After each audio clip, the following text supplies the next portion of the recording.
Perkenalkan, nama saya Polidia SP, mahasiswa PPG Darjab Angkatan 3 Universitas Negeri Makassar. Saya bertugas di SMK Bunga Estate, Kabupaten Kota Baru, Provinsi Kalimantan Selatan. Dan sebelah kiri tangan saya ini adalah kartu formulir pendaftaran uji kompetensi. Dan sebelah tangan kanan saya ini adalah surat keterangan bebas studi dengan NIM saya, yaitu 219034495001. Dan ini adalah ID card peserta UKIN UKM PPG 2021 Universitas Negeri Makassar. Terima kasih. Selamat pagi. Pagi, Bu.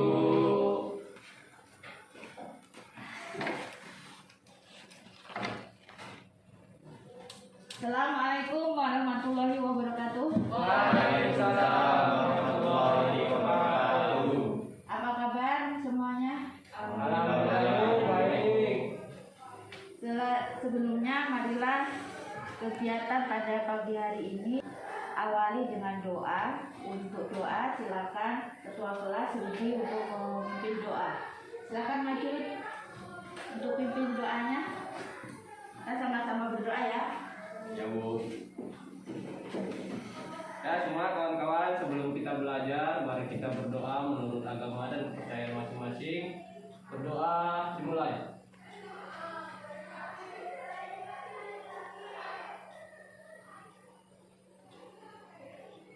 Berdoa selesai. Terima kasih kembali berkat. Untuk selanjutnya, ketua kelas laporkan temannya yang tidak masuk lengkap apa tidak. Absennya. Jadi, siapa yang tidak masuk hari ini, Rudi? Adi Putra belum datang ya? Belum, Bu.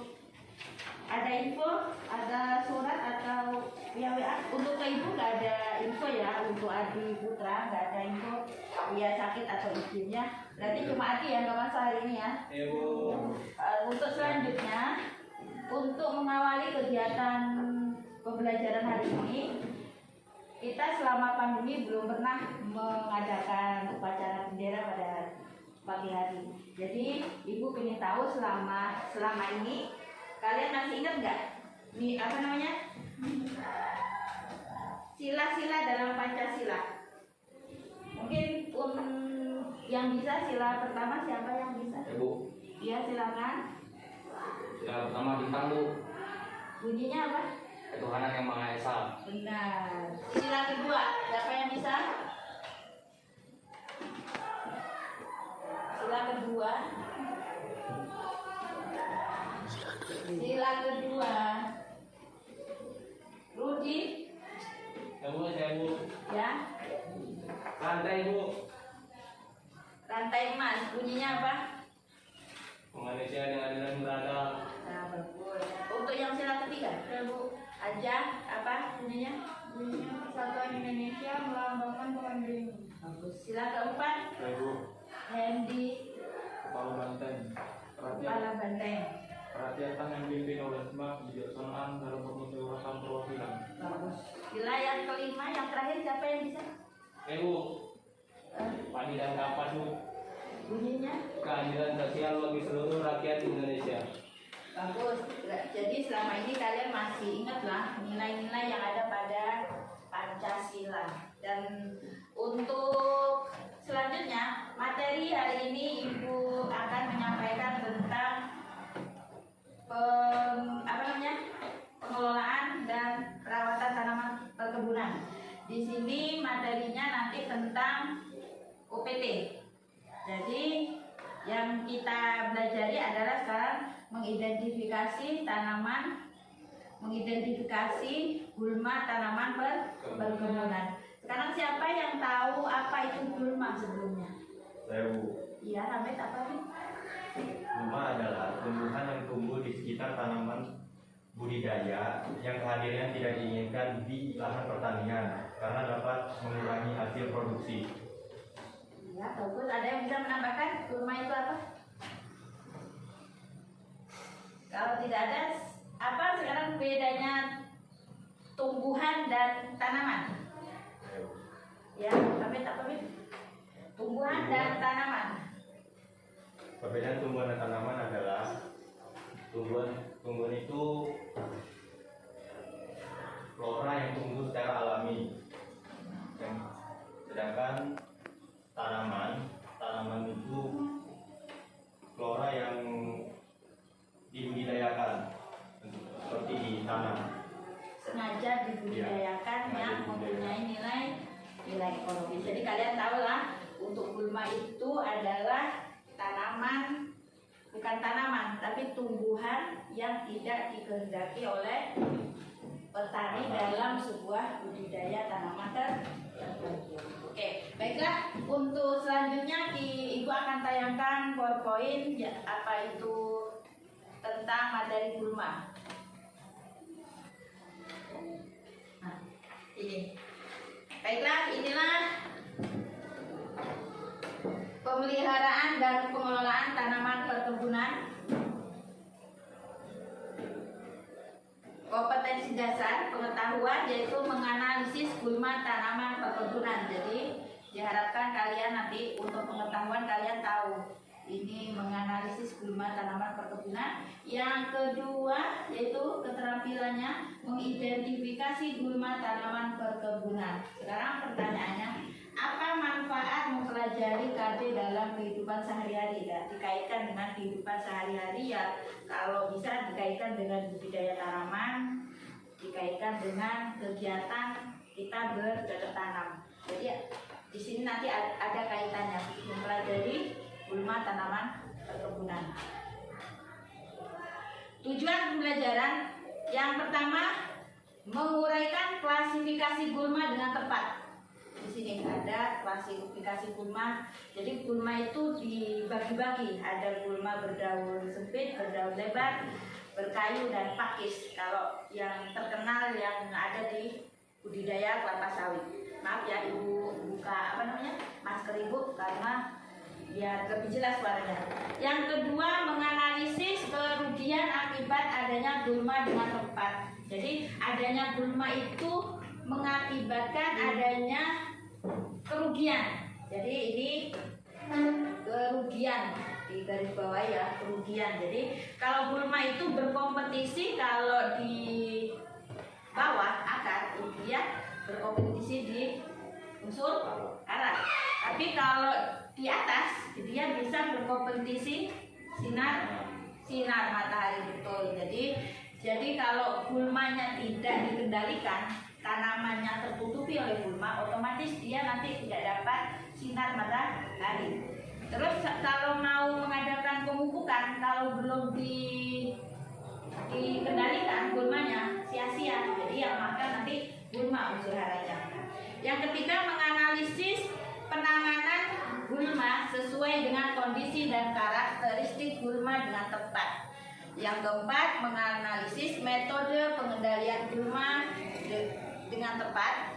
Ini pengendaliannya, gulma itu dikendalikan macam-macam. Ada yang pakai alat, ada yang manual, ada yang pakai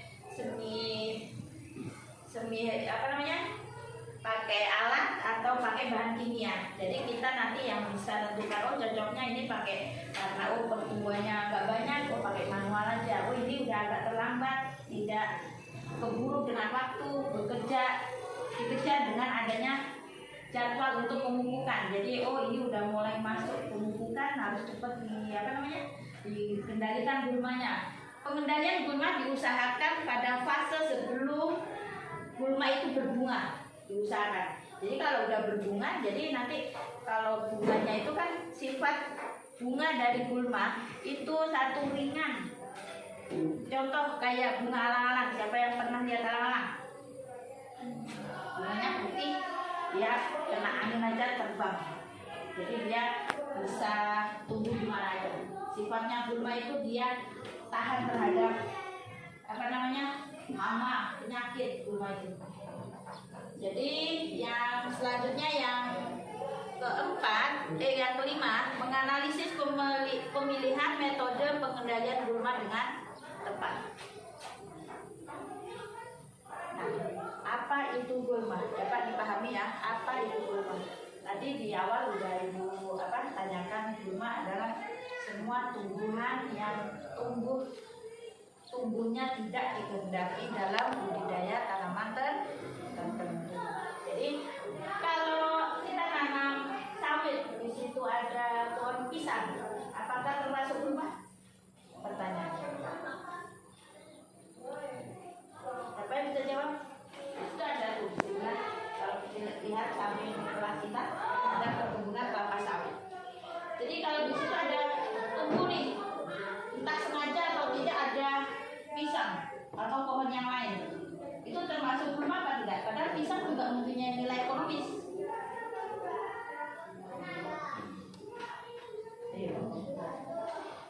Selain yang tidak diinginkan, kalau pisang itu tanaman mempunyai nilai ekonomis, tapi dia mengganggu, dia termasuk gulma. Ya. Selanjutnya, rumusan masalah klasifikasi gulma tanaman perkebunan. Jadi nanti untuk tugas nanti ya, bantulah petani untuk mengklasifikasikan gulma tanaman perkebunan. Jadi tadi ada gulma klasifikasinya, gulma berdaun sempit, lebar, berkayu dan pakis. Dan selanjutnya kalian diskusikan sumber permasalahan berdasarkan gambar dan materi ajar, materi yang sudah Ibu kasihkan, materi yang Ibu kasih itu ada di situ semua. Perhatikan gambar berikut. Ini adalah salah satu kegiatan pengendalian gulma menggunakan apa? Alat manual ya. Ini kalau dilihat apa kekurangannya di sini? Coba gambarnya dulu. Dia udah pakai APD, tidak pakai penutup kepala, ya, dia tidak pakai penutup kepala. Terus bajunya juga tidak dipakai ya, minimal baju di lengan, nyaman, bisa menyerap keringat, nyaman gitu. Kalau ini bapaknya nggak dipakai bajunya ya. Ini yang tidak benar. Kalau dia pakai. Selanjutnya gambar berikut. Ini kalau dilihat gimana deh? Anak-anak. Kalau dilihat ini pertumbuhan gulmanya tidak terkendali, gulma memang nggak bisa diatur ya. Jadi ini tidak terkendali. Jadi nanti ini kalau dalam kegiatan dari panen, kegiatan yang lain, pertumbuhan gulma yang tidak dikendalikan, dia akan menghambat pertumbuhan dan aktivitas dalam perkebunan.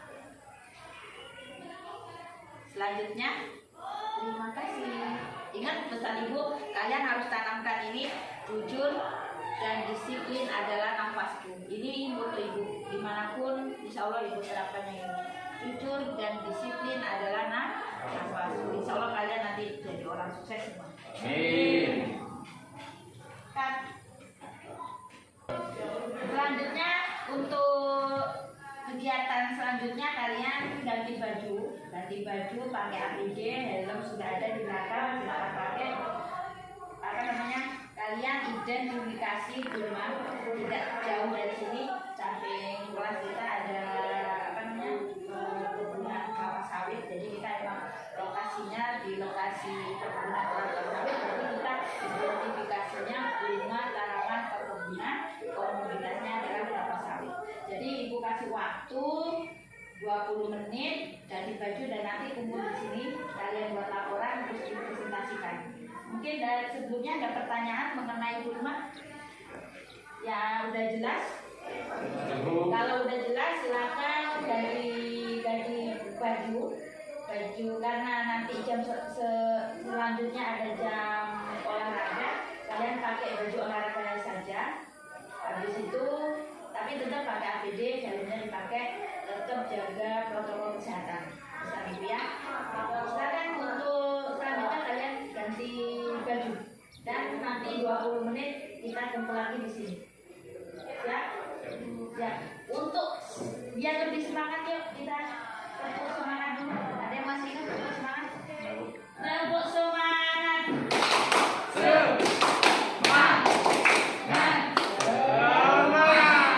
Hari ini kita praktek sebentar di lahan. Kalian silakan sesuai pembagian kelompok di lahan kelapa sawit identifikasi rumah.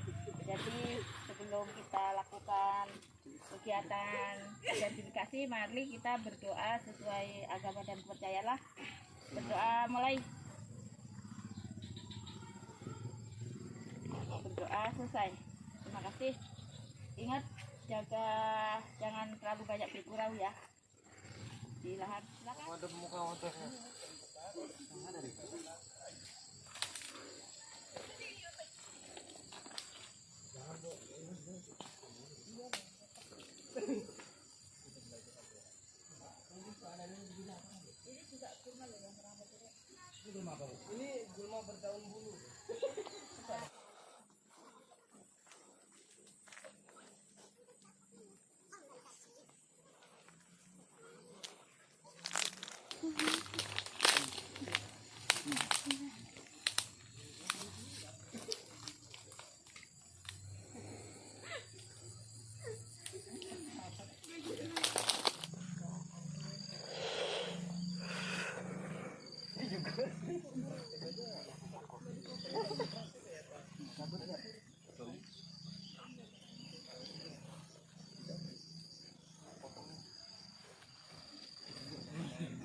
Dia ngomong.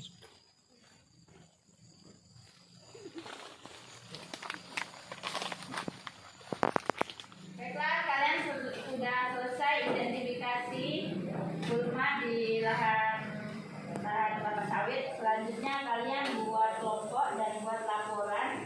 Setelah itu kita presentasikan. Silakan dibuat kelompoknya. Langsung bagi. Baiklah, kalian buat laporannya dan selanjutnya nanti dipresentasikan hasil identifikasinya. Dan kalau ada pertanyaan silakan sambil berjalannya waktu membuat laporan silakan bertanya kalau ada yang ditanyakan. Ibu akan koreksi tugas kalian. Silakan kerjakan.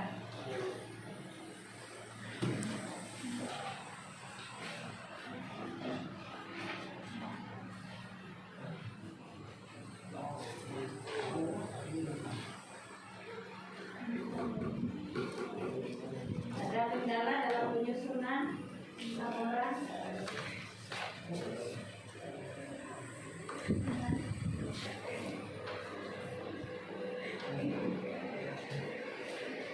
Di mana kelompok daun sedikit ada kendala? Silakan kerjakan.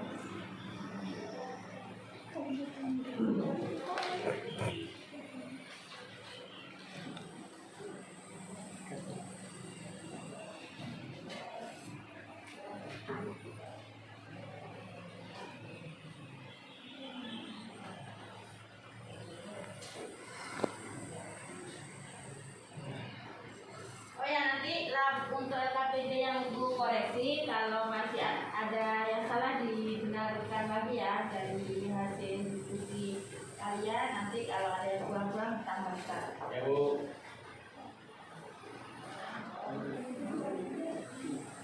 Yang sudah siap nanti bisa angkat tangan langsung bisa Ya.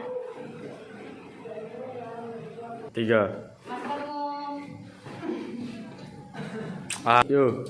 Ya, siapa dulu yang mau presentasi dari kelompok siapa? Yang udah selesai? Saya Bu. Oh ya, silakan kelompok dari Gulma Berdaun Sempit. Hamid Ismail, silakan presentasikan.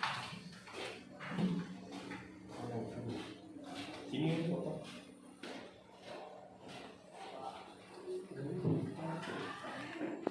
Assalamualaikum warahmatullahi wabarakatuh.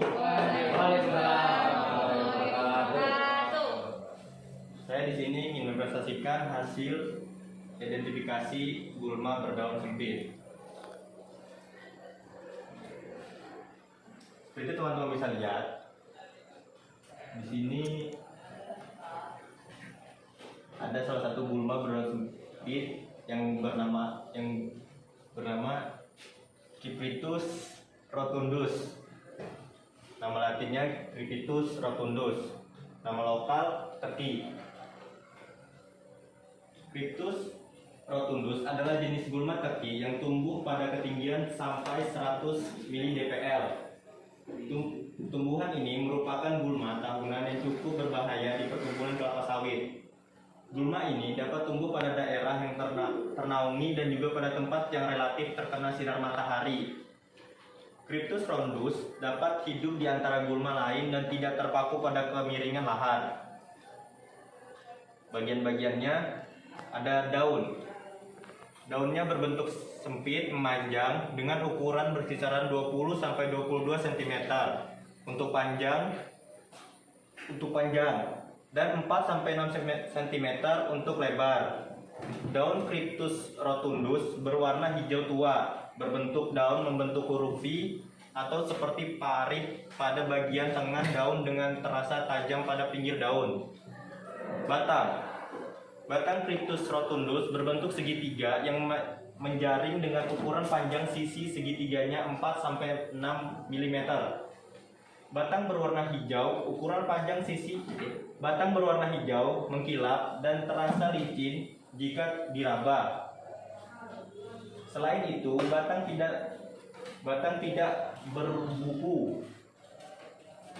Di pangkal batang tumbuh membentuk akar ramping dan umbi. Akar Cypritus rotundus adalah sistem serabut dan berwarna coklat. Akar ini cukup lemah dan mudah putus.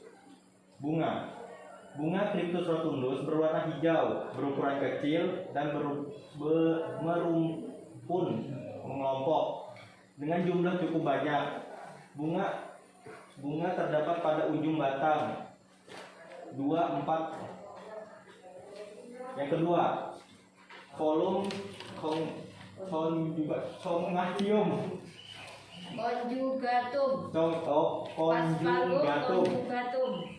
Nama latinnya Phasalum conjugatum. Nama lokalnya paitan.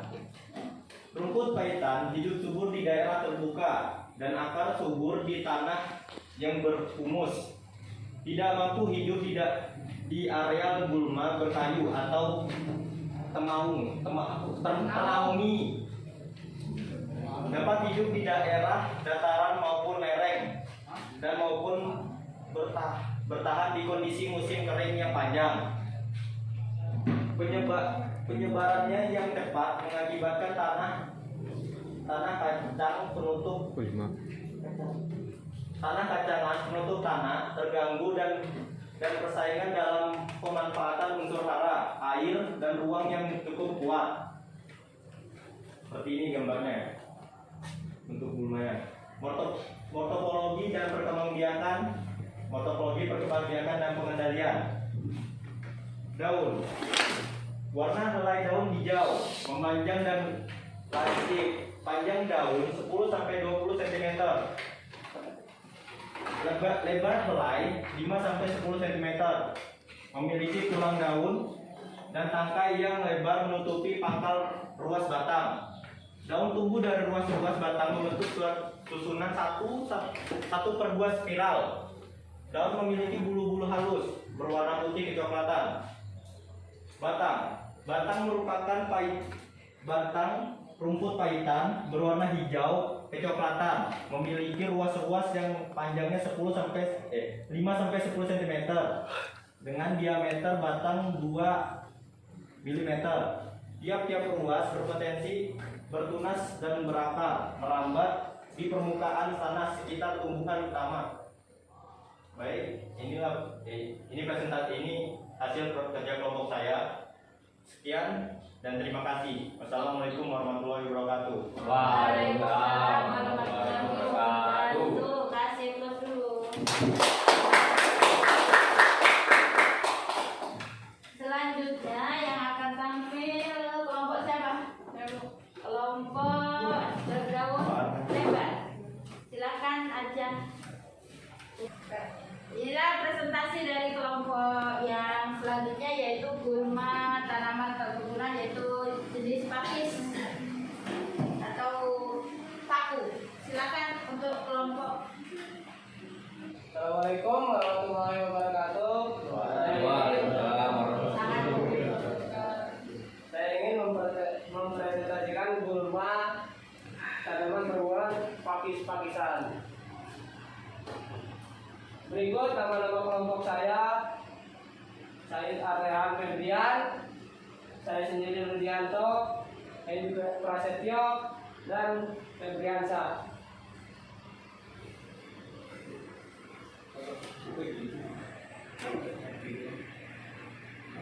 Gulma yang pertama Diplasmaum asperum. Nama Latin Diplasmaum asperum, nama lokal pakis. Diplasmaum adalah jenis gulma. Gulma ini dapat tumbuh pada daerah yang semaumi dan juga pada tempat yang sedikit terkena sinar matahari. Di perkebunan kelapa sawit umumnya dijumpai pada tanaman menghasilkan. Pakis ini menjadi inang bagi larva lebar Neostromobeseros Lusty yang merupakan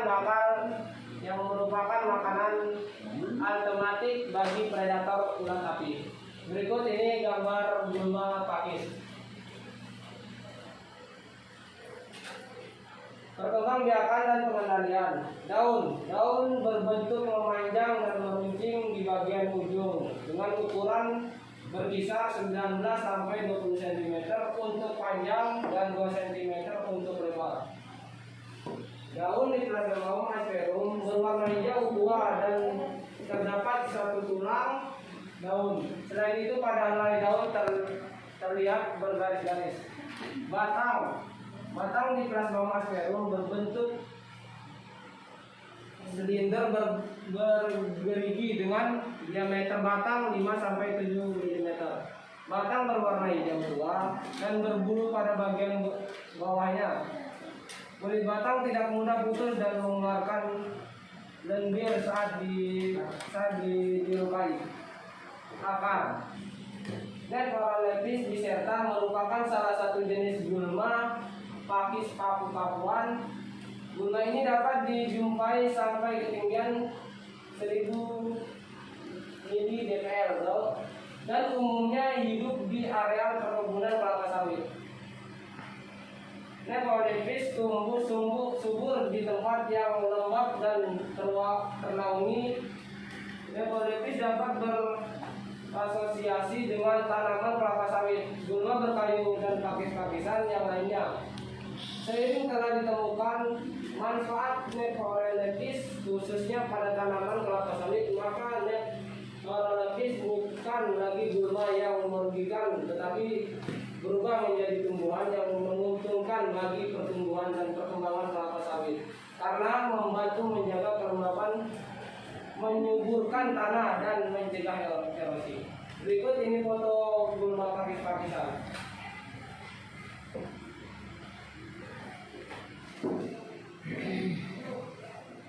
Yang ketiga, Desalane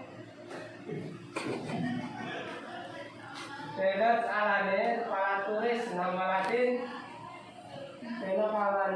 Venopalaena Nama 8 kapis udang. Kapis udang biasanya hidup di area rendahan yang memiliki bahan organik. Untuk dapat hidup kapis ini juga dapat merambat ke dalam kelapa sawit, hingga sering kita jumpai menutupi daerah buah di pokok. Kapis ini dapat bertahan hidup pada kondisi musim kering yang lama dan juga pertumbuhannya akan lebih baik di area yang lembab. Berikut ini foto-fotonya.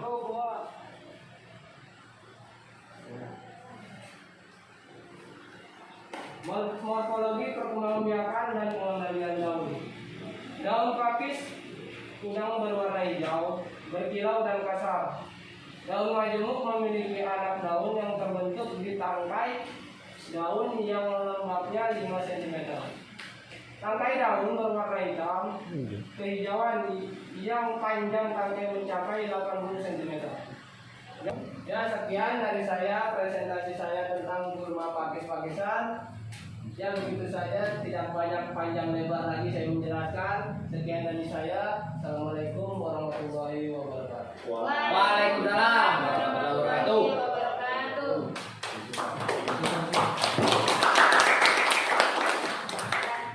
Jadi semangat, selalu semangat anak ya. Untuk selanjutnya presentasi yang terakhir yaitu gulma berkayu atau anakan kayu pada tanaman perkebunan. Silakan untuk kelompoknya mempresentasikan.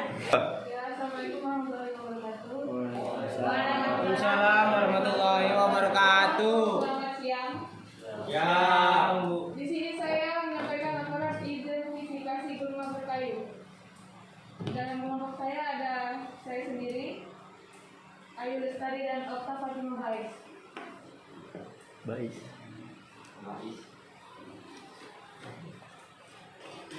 Gulma berkayu. Kita langsung ke poin aja ya. Oke. Di sini ada I don't know. Di sini ada Chromolaena odorata, nama latinnya Chromolaena odorata, dan nama lokal Banjaran Kidunyu atau Putihan. Ini merupakan salah satu jenis gulma berkayu dengan habitus perdu. Gulma ini biasanya tumbuh sepanjang tahun pada area yang cukup mendapat sinar matahari, area terbuka misalnya, dan dapat bertahan tanpa tanaman. Chromolaena odorata ini dapat hidup berasosiasi dengan gulma lain seperti Albertum, Onyonzaides, Mimosa fundi, dan beberapa jenis setan. Seperti ini contohnya, gambarnya banyak ditemuin di lahan-lahan sawit, yaitu foto saya. Teknologinya atau pembagian dan pengendaliannya adalah daun tunggal dan lebar, serta ujung daun meruncing mirip seperti bentuk segitiga. Tepi daun berigi, tulangan daun seperti menja dengan pola menjala, dan permukaan daun diselimuti rambut-rambut halus. Letak kedus daun saling berhadapan, berfungsi. Ukuran panjang daun 6-10 cm dan lebar daun 3-5 cm. Batang tubuh tegak berwarna hijau, berbentuk silinder, diameter 0,5-1 cm, berluas, batang berkayu dan sedikit berair. Tekstur permukaan barang kasar, panjang barang bisa mencapai 1 meter lebih. Akar sistem berakaran tunggang, akan mampu mencapai panjang lebih dari 25 ya, lihat rangkaian malai rata, lian mahkota atau metal bunga dengan kelopak sepal berwarna hijau. Cara perkembangbiakan Mimosa pudica berkembang biak dengan biji. Penyebaran biji dibantu oleh anemonium. dalam pengendaliannya bisa dilihat di sini.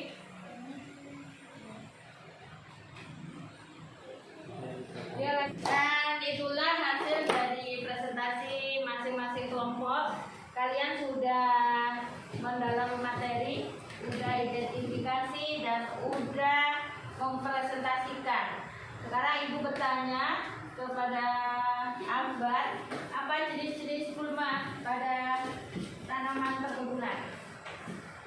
Akbar? Yang pertama gulma berbentuk stick, yang kedua gulma berbentuk lebar, yang ketiga gulma berkayu atau berkayu, dan terakhir yaitu pakis. Betul, jawabannya betul ya. Jadi jenis-jenis gulma yang ada pada tanaman perkebunan yang banyak diketahui atau dijumpai yaitu gulma berdaun sempit, lebar, anak berkayu, dan pakis.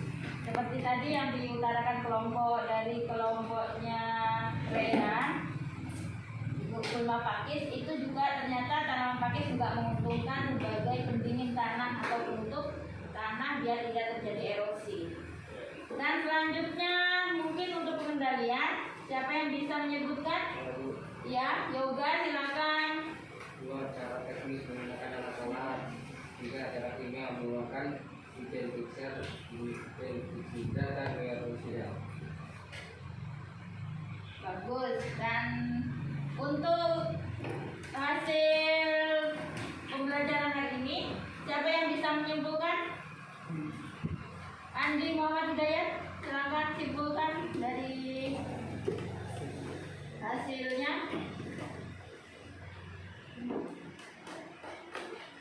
Silakan. Jadi kesimpulannya gulma terbagi menjadi beberapa macam seperti gulma gulma berdaun lebar, berdaun sempit, dan pakis.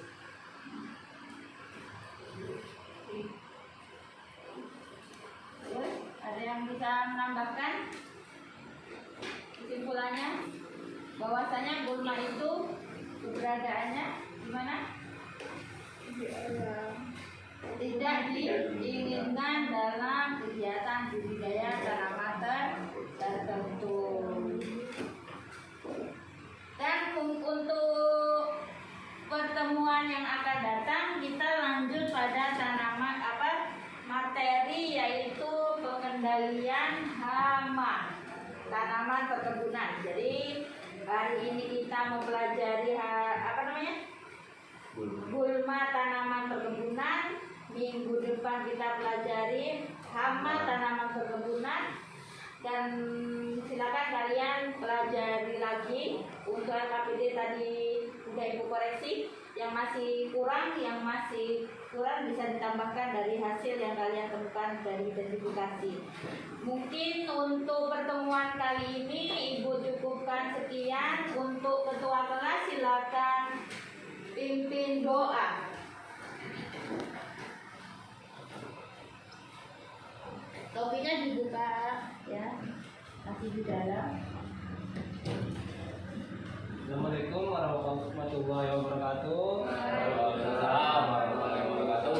Sebelum kita pulang, mari kita berdoa menurut agama dan kepercayaan masing-masing.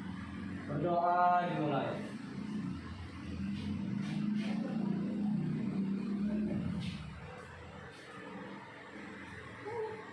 Berdoa selesai. Mungkin itu saja yang Ibu sampaikan. Untuk tugasnya silakan dikerjakan di rumah. Saya cukupkan sekian. Kalian di rumah tetap jaga kesehatan, tetap jaga protokol kesehatannya. Ibu cuma sekian. Assalamualaikum warahmatullahi wabarakatuh. Waalaikumsalam.